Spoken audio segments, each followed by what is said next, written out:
Welcome everyone to the very first podcast style video on this channel. It's brand new. We've never done this before, but I love this type of content on other people's channels. So I thought that, why not just try it out? So you guys will have to definitely let us know how you like this type of content on my channel. And yeah, let me know in the comments below. Maybe put a like on the video if you enjoy this type of content. And I just thought the perfect first guest for the podcast would be Mr. Marcos Mila. How you doing, man? I'm doing well, and you said my name correct, so I really appreciate that. I'm super excited to be here and kind of being the guinea pig on the podcast. But yeah, man, super excited, and whatever you have, just fire away. Perfect. Yeah, I was actually a little worried that I was going to pronounce your name wrong. I didn't even ask you how to pronounce it, so I'm glad I got that right. I was going to say Marcus or Marcos. So No I'm worries. glad I pronounced that right. So I guess to kind of kick us off, what is your investing story? Yeah, I started investing uh, back, I believe, like the first year of college. So my first investment was into the S&P 500. It was with VOO. It was like $5 back in the day. Broke college student, wasn't making too much money, and then yeah, I guess over the 4 years I was in school, just kept on investing, learning more about the markets. Fortunately, I did have some good exposure to some good mentors. So my father was a big part of, I guess, learning about being disciplined with investing. His favorite investment was the S&P 500. So turns out that's my favorite investment, and that's my top holding. And yeah, and then I guess throughout school, it was just my goal was to increase income, which is really hard because obviously you're a full-time student. And I was also a full-time athlete. So I was a D1 cross country and track athlete. So uh, pretty much it was a lot of hours spent away, but managed to pick up like as many side jobs as I could. So I was a server, busser, Well, car valet, tutor. Worked out like a couple grocery stores, Domino's pizza, like delivery driver, dude, all these jobs, right? And I was mostly saving all my money because I had a good scholarship for school. So luckily, don't have any debt coming out of my education. But the goal was to just invest as much money as I can and as aggressively as I can, because I knew that my younger years were very crucial to, of course, get that. If it's for dividends, which I'm mainly a growth investor, I would say just to get that compound interest snowball rolling and to just like make sacrifices. So a big part of me is, delayed gratification. That's like the biggest thing. So I guess since school, I've obviously started a YouTube channel. I work full time in finance. I also have another side of business that I do as well. So income has increased dramatically. So now I've been investing something like a little over $1,000 a week. Now think about it, yeah, like a couple weeks ago when the markets were going down, it was like 12,000 for 1 week. But wow. yeah, man, just like investing as aggressively as I possibly can. So I had over like $100,000 in my portfolio, like a little bit over like a month ago. Now we're at like 116. So just Wow. I guess the whole story from now is just keeping my eye on the ball, and I guess the ball is just retirement, which I people always have like the age is like what 59 and a half for retirement, but for me it's I don't know and what retirement looks like. It's because I love working. I love like either doing business side of things or doing financial side of things for work, and obviously YouTube's a good part of it as well. But yeah, man, just keep my eye on the ball and just staying disciplined as much as I can. That's great. Dude, that's honestly like super impressive and how much you were able to work. And I'm sure you've seen right now that all the work over the years is starting to kind of pay off. And with this Well, much you're putting into the market, you might be able to retire in 5 years. You never know. yeah, we Uh, never know, right? so I also wanted to ask too, it sounds like that you had actually a really good start too. You had a lot of good mentors. You did the research, and that's kind of like the opposite of what I did. I had a lot of mistakes that I made. I started out same thing as you. I was in college and I made a lot of just really dumb mistakes. I started buying single stocks, meme stocks, tried to trade, and it just did not work out. So, were there any big mistakes that you've made along the way that you've kind of had to learn? Any big lessons that you've learned along the way? I wouldn't say I've made any big mistakes. I'll be honest. I probably haven't lost like a single dollar in the markets, and that's crazy to say. Just because my dad, when I first started my account, he had access to it, and I believe he still does if he really wants to. Because I think Vanguard, I don't know like how the relationships go with Vanguard because that's our broker, or my brokerage, and yeah, he would kill me if if I made any investments into like meme stocks. I'm not saying I didn't do it. I did invest in AMC like what when it was like $4 or $5 a share, then it went crazy. So like a small little gain, but it wasn't anything like crazy. I did invest in like a couple of individual stocks, like typical, well, like Microsoft, Apple, Google, Nvidia, but kind of moved away from that. And they weren't anything dramatically, returns because I didn't have that much money in it. And most of my money, which now it is 100% of it, is into ETFs. So in terms of mistakes, uh, I guess a mistake some might define in the investment community is losing money. So none on that end. But in terms of maybe mistakes from my strategy now, for sure. I mean, like I would say buying stocks because they just go up. So not doing research on them, just kind of looking at the Mhm. historical chart and then just buying it because it's been going forever, like your typical Magnificent Seven stocks, which is Mhm. I guess you could say is a pretty safe bet, but you know you have to be doing your own due diligence on maybe what's the future look like for that company and whatnot. But yeah, so I had a good mentor. So my dad was pretty aggressive with making sure I don't make any mistakes. And if I in college, I actually had a couple professors where I could talk to them about investing and whatnot, but nothing like I guess financial advice related. Just to I don't know, if 10% returns is I guess adequate for I don't know decades and decades, which it was because when you're new to the market, some people might see 10% like it's too low, and then you see day traders online or you see options traders making hundreds of percents a year, which is either a paper trading or maybe it's a prop trading firm or something. But no real mistakes along the way, just really good mentors. And I advise, anybody that's watching this to seek either somebody who's really knowledgeable about this, knowledgeable with investing and has your own best interests because, I don't know, I feel like everybody, uh, if you know something, you might be for their own benefit, especially financially, but, or not financially, uh, I guess, yeah, financially, but yeah, so that's kind of my answer to that question. Yeah, that's great. And I mean, I think that's awesome too. And we can always look back and say, oh, if I would have just done this, if I would have done that, it would have been so much different. Even if you are just, long-term S&P 500 investor, sometimes you kind of get caught up in the noise, right? You see someone that posts their screenshot on Twitter or something, and it's like a $5 Right. million account, and they say, something like, I made all this money from day trading. You should do this instead. Or like, you don't want to be a boring investor. You want to be able to trade and make tens of thousands of dollars a week, right? So I think there are some times too where even when we're doing everything right, it might sometimes feel like there's more that we could be doing. And so I think it's really important, kind of like what you were saying, to just stick to what you know is right and what works. And Right. investing does, of course, as we know, require so much patience and so much diligence, right? To be able to, sacrifice a little bit and, like you said, delay that instant gratification and keep with that consistent strategy and keep that snowball growing so that your account can consistently be growing. So I think that's great that you've stuck with that from the very beginning. And like I said, you've been able to see kind of the results and rewards of that. You did mention too that you're more growth focused, which I think is great. We're both young. I'm also a little bit more growth focused as well.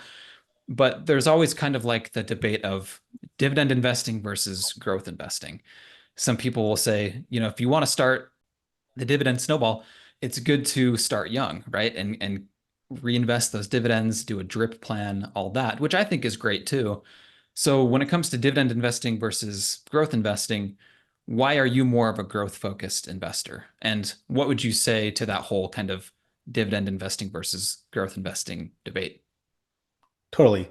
So I want to do a quick disclaimer because I was on another podcast with Ari Gutman, and somebody commented like, "Oh, like this guy doesn't know math. Like, how did he go from like $5 to like hundreds of thousands of dollars like in I don't know, like 6 or 7 or 8 years? I don't know. Do the math, but it was all from just me depositing money because Yeah. I don't know. Just because a stock goes up like 100% 5 years doesn't mean that you made 100%. Just because you dollar cost average, so you're kind of buying at different times, so all the money grows differently. But back to your question, whether dividend investing is better than growth or the preference for it, I would say it depends. I would say it's mostly a preference thing. So if I would like to not tell people, but maybe tell people that if you want dividend income, maybe right now, or that's something that you aspire to live off of in the future, then maybe dividend investing is a route that you want to take. Maybe you have a lower risk tolerance than somebody who has a higher risk tolerance, and you want to be, investing in uh, companies that have been around for ages, have a strong balance sheets and good cash flows to where you can sleep at night because these companies aren't going to ever really go anywhere, and they're going to be making a lot of money and obviously paying out a good amount of the distributions to you as an investor. So I would say, it's a preference thing, for sure. But for me, it's also a preference thing as well because I'm more capital appreciation focused, which is why I'm more of a growth investor. I do believe that if you want to growth invest, you have to have a higher risk tolerance, hopefully a longer time horizon than somebody who wants money in the next 5 or 10 years. Then maybe they should look elsewhere instead of a growth strategy because I don't know if you've seen charts on the QQQ, but back in the 1999 bubble, they could crash hard, and it might take a decade or maybe longer to recover back to your initial investments. But that's kind of like the game you have to play when you growth invest. So for me, most of my money, I feel like a good chunk of my money is in the S&P 500. And I also do have a couple other ETFs like the QQQM, SCHG, and whatnot. And I think for me, capital appreciation is definitely a bigger thing. Also, some people should know there's also taxation on dividends. So if you're making a ton of money earlier on, maybe you're not even retiring yet, and you're just reinvesting those dividends back into your portfolio. If it's in a taxable account that isn't a Roth, you do have to pay some sort of taxation on that come tax season. So that's also maybe a downside that other people don't want to maybe even consider. And also, there could be different taxes, whether it's a covered call ETF in a traditional quarterly paying ETF. But for me, I guess what keeps me disciplined is definitely growth investing. And if dividend investing floats people's boats, totally fine and okay, because there's uh, I feel like sometimes if you do it right with individual dividend stocks or maybe even dividend ETF, it could be more lucrative for you if you just invest a lot more money in it and just stay the route. So whichever strategy makes you stay the route for decades and decades, then that's the one that's right for you because you could sleep well at night. You could keep on investing your money, which hopefully it could grow and grow to a substantial amount. And whether or not you're a dividend investor or a growth investor, I feel like the community is going to be like welcoming anybody open arms to, I don't know, be an investor. Yeah, I think that's great. And we kind of see that a lot. And from what I've seen as well, I think it's kind of interesting because, maybe I'll make a video on, dividend ETFs or growth ETFs, or maybe I'll say something like, hey, like, what are your thoughts on this ETF? And there's a lot of different opinions and different, ideas. And I always just say, like, because people will ask me too, and of course I'm not a financial advisor, so I can't give, Right. financial advice. I'm just a YouTuber, right? That's what I always say. But some people will, comment on my videos, or they'll maybe come to me and say, hey, what should I be investing in? Like, where should I put my money? Or what are your thoughts on these different ETFs or stocks? And I usually just say, like, it all just depends on what you want. And like, I love the idea that we're all kind of on our own investing journey. Like, none of us are the same. None of us have the same goals. And there's so many different ETFs and stocks and different financial vehicles to invest in. But, you know, there's not necessarily like a right or wrong way to do it as long as you're investing into high quality funds, high quality stocks, you know, great companies, wonderful Totally. companies as Warren Buffett says. So I love this idea that, you know, we're all just on this journey. And, you know, if someone wants to put 100% of their money into SCHD, I always just say, great. Like if you want to do that, no problem at all. Like I have no issues with that. And I think you were kind of Totally. making that point as well. So I think it's obvious that you and I both love ETFs. I personally like them a lot because they just keep it really, really simple, right? So they're perfect for someone who maybe doesn't want to do the however many hours it takes to find good stocks. And they just want to keep it simple, kind of like what you did, where you just put a set amount into an ETF every month. So I think it's kind of obvious when I ask this, but what are your thoughts on investing in ETFs versus investing into a portfolio or a collection of individual stocks like the Mag 7 or any high quality companies, maybe 20 to 30 different companies? I would say for individual stocks, it's definitely if you have the time and in a ability to do an extensive amount of research, then and you're more interested in being hands on with your portfolio, looking at different opportunities, seeing where you can find value in different companies, but also it takes a long time. Not that I've been experienced with individually stock picking, but at least from the likes of Warren Buffett, it definitely takes a long, extensive amount of time to see if a company is going to be, maybe more valuable than it is now in the next 5 or 10 years. And if you're, have the ability to do all the hours of research and maybe the stomach to, hold if your company goes down like 10, 10, 15, 20%, 3 months after you buy, because I feel like that happens to everybody. Like, Yep. whenever you buy an individual stock, it just happens to go down. But whenever anybody else does, I feel like it goes up. Yep.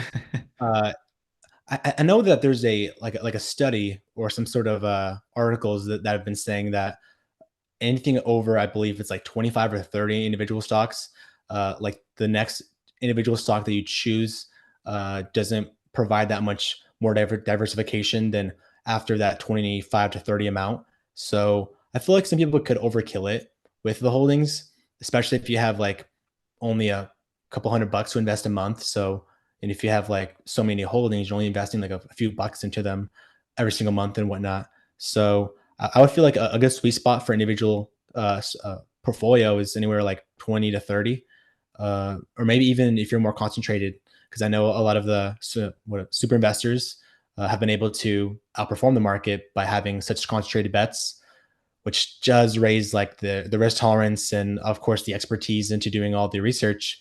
And for ETFs, I do believe it's a strategy that I follow. It's a strategy that I believe anybody else who's new to investing and maybe doesn't want to do all the research in time.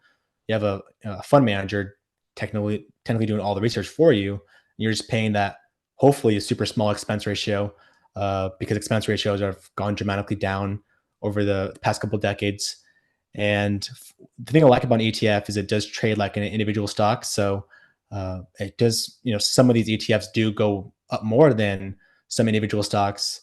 However, you're kind of, I wouldn't say capped, but some individual stocks like the Max 7, some other great individual stocks as well, could go up more than the market.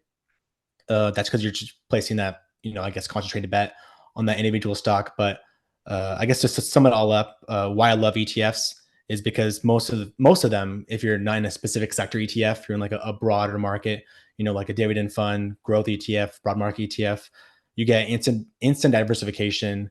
You also do pay very low fees if you choose the right ones, like Schwab, Fidelity. Fidelity doesn't offer ETFs, but they offer mutual funds. But Vanguard, Schwab, iShares, and whatnot do offer very low fees, and it kind of takes all of the I guess stress and anxiety out of investing, because you do have a huge basket of stocks, so anywhere from hundreds to thousands of them, and you can make a one ETF and hold forever, or you could have maybe a couple, maybe three or four, and kind of let those be your darlings in your portfolio. And if you ever do want to make switches out of maybe a sector, so maybe by the time you're 10 years out of retire or 10 years before retirement, you want to go to dividend investing. There's some great dividend ETFs. You can add some bonds in there, international ETFs if you want diversification. So there's just so many options, and it's very easy for anybody to understand and to just enter the markets and feel confident that with whichever ETF and maybe even a portfolio as well, if you do just stick to plan over time, you will make hopefully a substantial amount of money and retire. Yeah, totally. So I think you might have mentioned this a little bit, but do you hold any individual stocks in your own portfolio? No, I strictly do ETFs across my 401k, Roth IRA, and taxable brokerage account. So I'm pretty sure people want to know what it is. So my 401k is 100% invested into VTI. So it's a total stock market ETF. It has every stock in the United States. My 401k only has, I think, like the next best equity holding, I believe, is like international only an international ETF, which I believe for me, VTI is just my ETF of choice in that case. In my Roth IRA, the top holding is SCHG, which is a Schwab growth ETF. Yeah, And that's a good then one. and then the next holding is VOO. So, Vanguard's S&P 500 ETF. And then the next holding is DGRO. It's a iShares, I believe it's core dividend growth ETF. And then my taxable account, which is by far my highest balance, the top holding is VOO, and then the next top holding is QQQM, which is I wouldn't say it's a growth ETF, even though I do categorize it as a growth ETF. It does have like growth stocks in them, but the primary goal of it is not to maybe invest in specifically growth stocks like something like VUG or SCHG. Those are specifically, the fund methodology is basically to invest into growth oriented companies. But I guess we could say QQQM is more of a growth ETF. And then the next top holding, which is like a super small amount, is to SHD. So it's dividend. I wouldn't say it's a dividend like growth ETF by any means, even though it has been growing its dividend for the past like 9 years or something like that. But I guess I would say it's a high dividend ETF. Yeah, so what are your honest thoughts on SCHD? It's such a heavily talked about ETF in the investment community. So many people love it, some people don't love it as much. And Yeah. you'll see people where they're only 100% into SCHD and they'll give all their reasons, and it's kind of like the golden child of dividend investing or just the investment community. So what are your honest thoughts? Yeah, I'm smiling a lot because that's a very good question. I feel like SHD videos have done very well. Like any YouTuber could talk about SHD, and then the Mhm. video get a baseline amount of views, and I've seen that uh, for my on my own channel. Yeah. yeah, as well as my own channel as well. Um, Probably because of the historical hype. So SHD pretty much beat, I believe, most of it, if not every dividend ETF before 2021 or 2022. And then it kind of went stagnant when it seemed like every other ETF was going up and SHD wasn't going up at all. It was kind of just staying stagnant, and your pretty much return was just that over 3% dividend. Um, I guess my thoughts on it.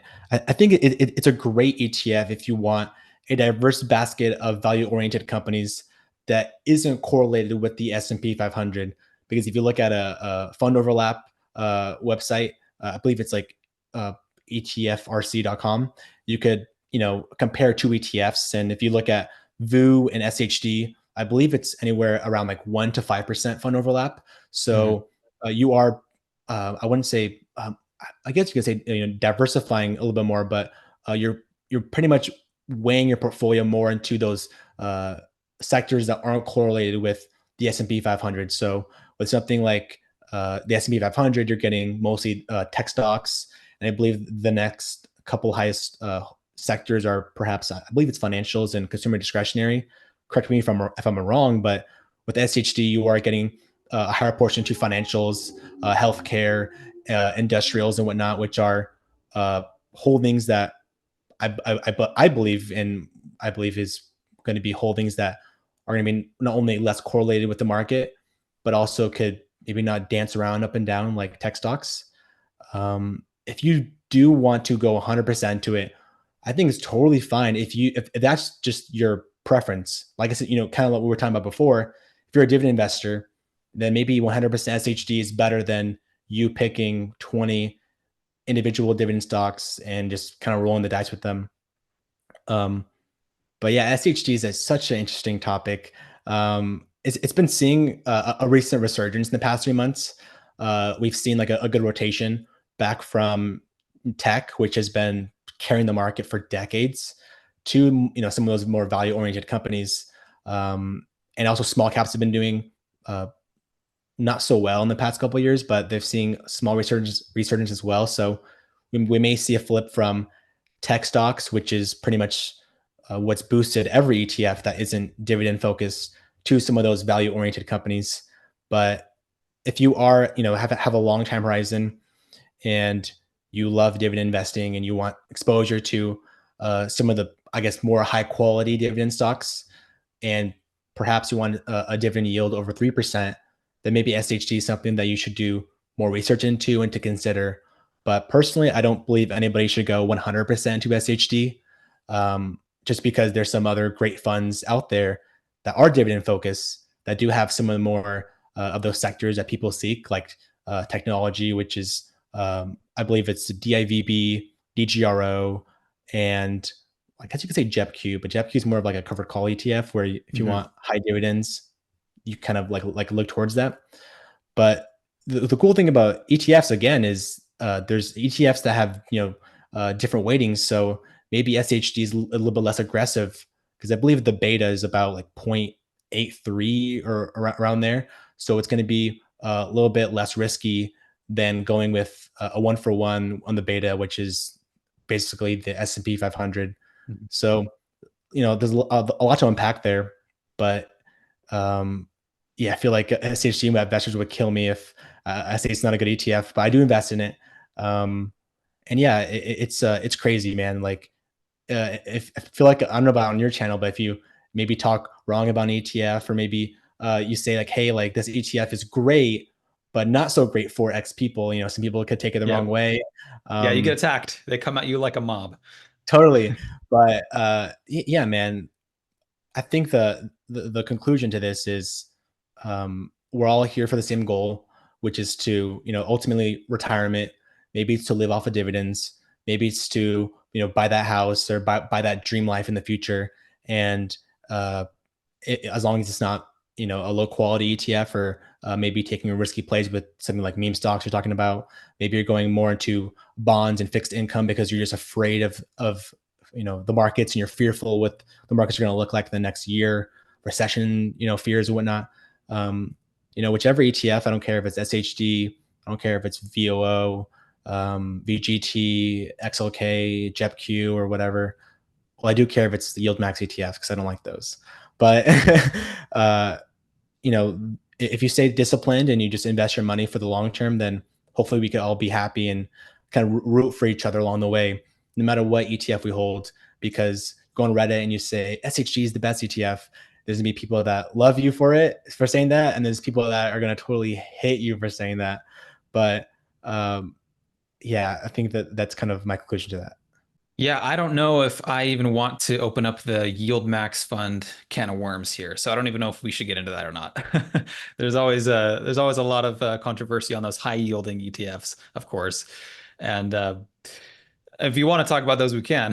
Yeah, I Yeah, know that what are your let's get into it. What are your thoughts on those? yeah, most of those funds, the dividends paid as a return of capital. So you're just getting back I guess, your initial investment.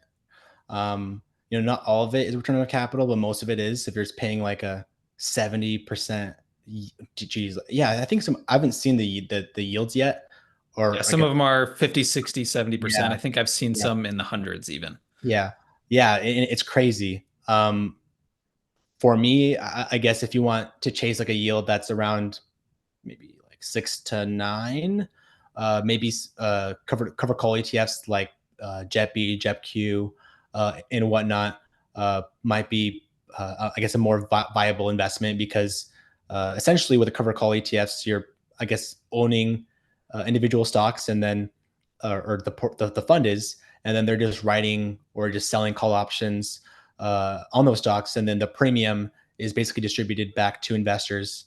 Um, it's a whole conversation.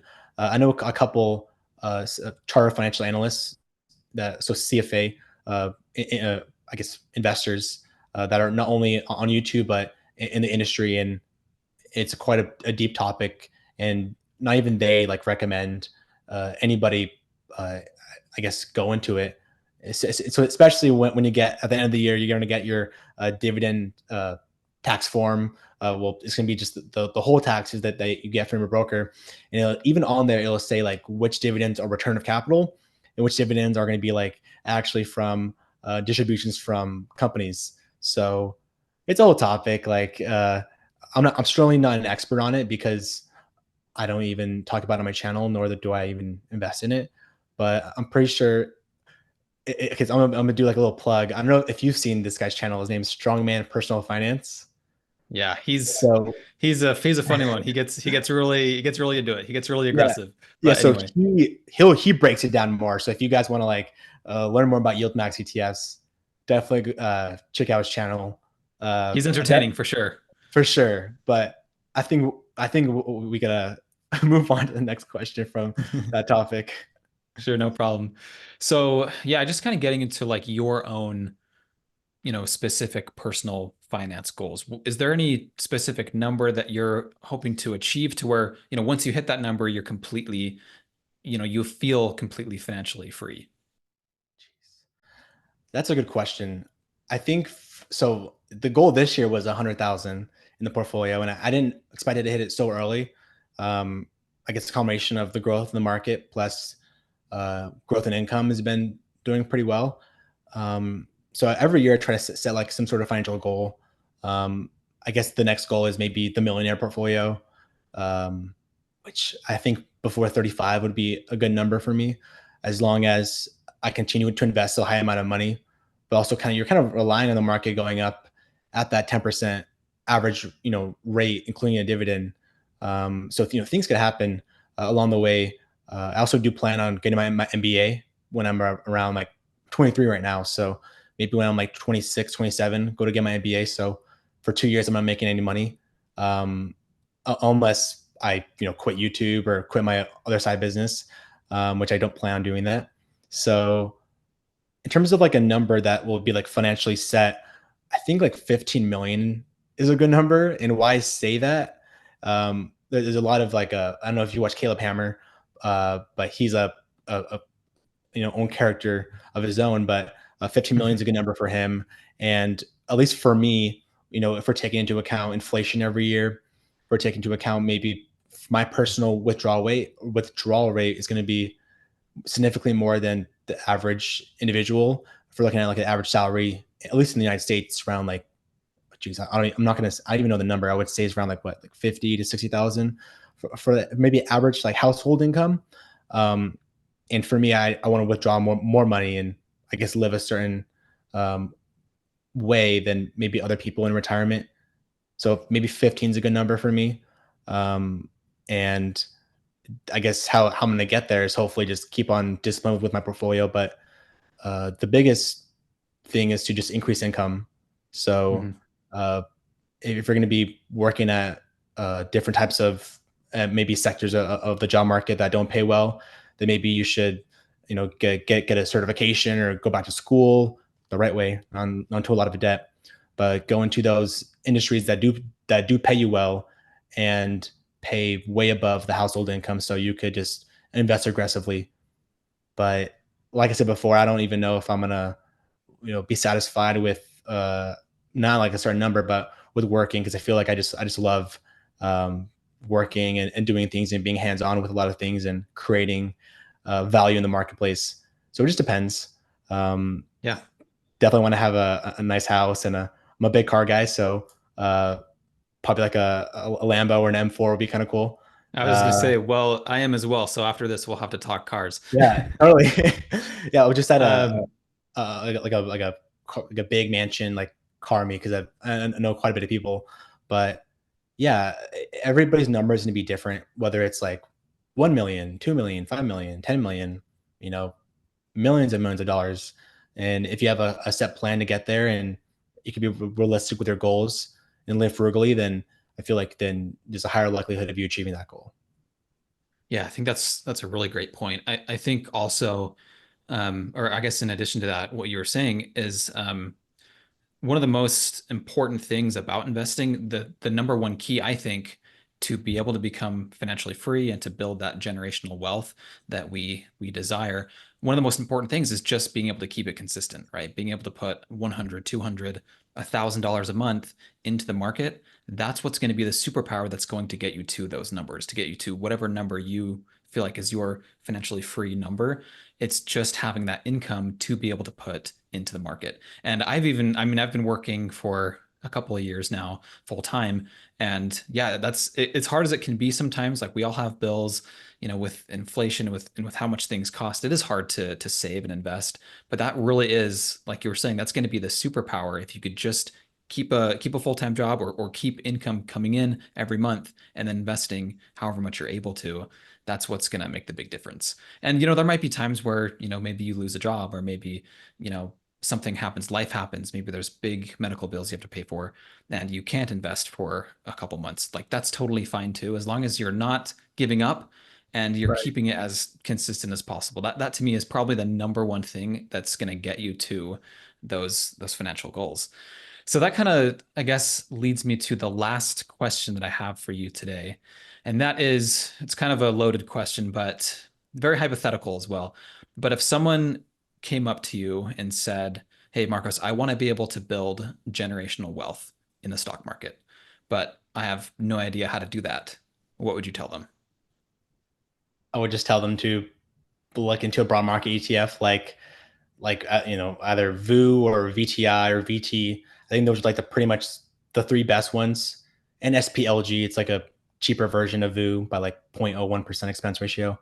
But just kind of look at those type of ETFs where they have like a super long track history.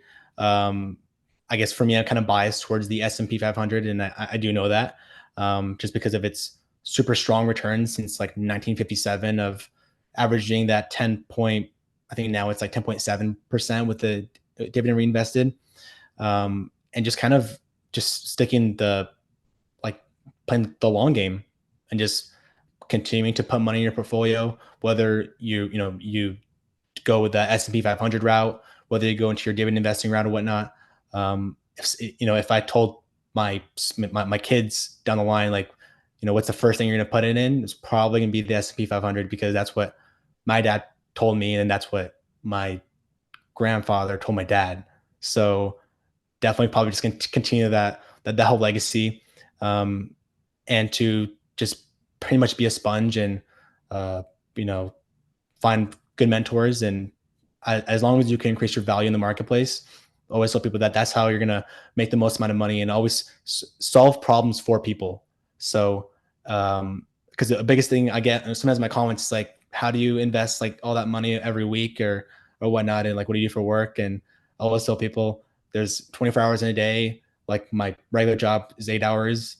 YouTube is a good amount of time, and then my other business is a good amount of time. So probably clocking in like 12 hours a day, maybe. And it's all like, I get super excited to wake up every day and do it. Probably rarely have like a day off. I think I have like one night ish off of work, if it's not my regular job. Um, and yeah, like just try to solve problems for people and always be networking.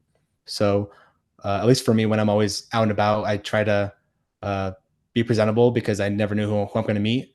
And if those people are going to maybe not do business with me, but down the line, if I never need help with something or they have expertise in a certain area, I can always call them, and maybe they can help me with something, or I can always help them. So just being helpful to others and solving problems and being valuable is the way you're going to make a ton of money in the Yeah. future.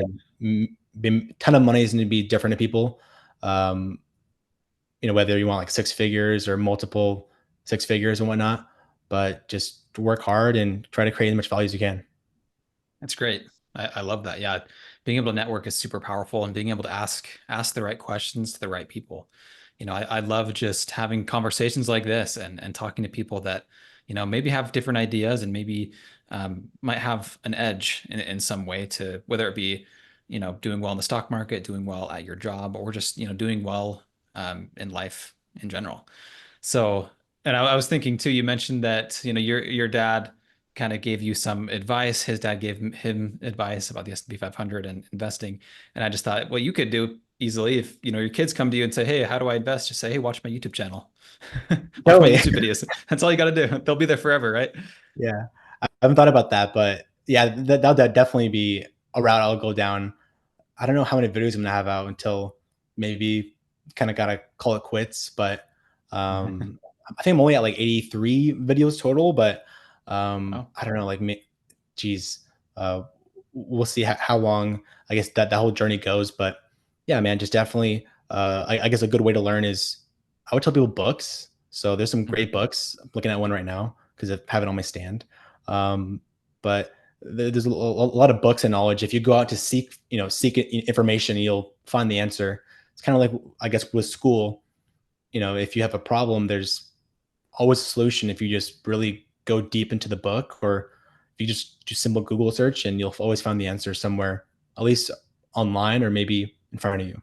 Yeah, no, I totally agree. There's a lot of resources out there. There's a lot of knowledge and there's a lot of books and resources and content that you can consume to be a little bit better of an investor every year, right? And time does really go by fast. I know investing can be really boring sometimes, especially just investing into S&P 500 ETFs. And like we've talked about today a lot too, it can be boring and sometimes we might want to be swayed into other more exciting, stocks or ETFs or different strategies. But like we said too, the most important thing is just sticking to what we know works and Right. keeping that consistent for many years. So Marcos, thanks so much for joining us today. I'm super excited about this podcast. I'm glad to have you as the first guest. And for those of you listening, go check out Marcos' channel. He's got a lot of just amazing content on there and just so many good videos and just different ways to build wealth and different, investment vehicles to invest in to do well in the market. So thanks, Marcos, for joining us today. And thank you all for tuning in. We will see you next time. Take care. Thank you.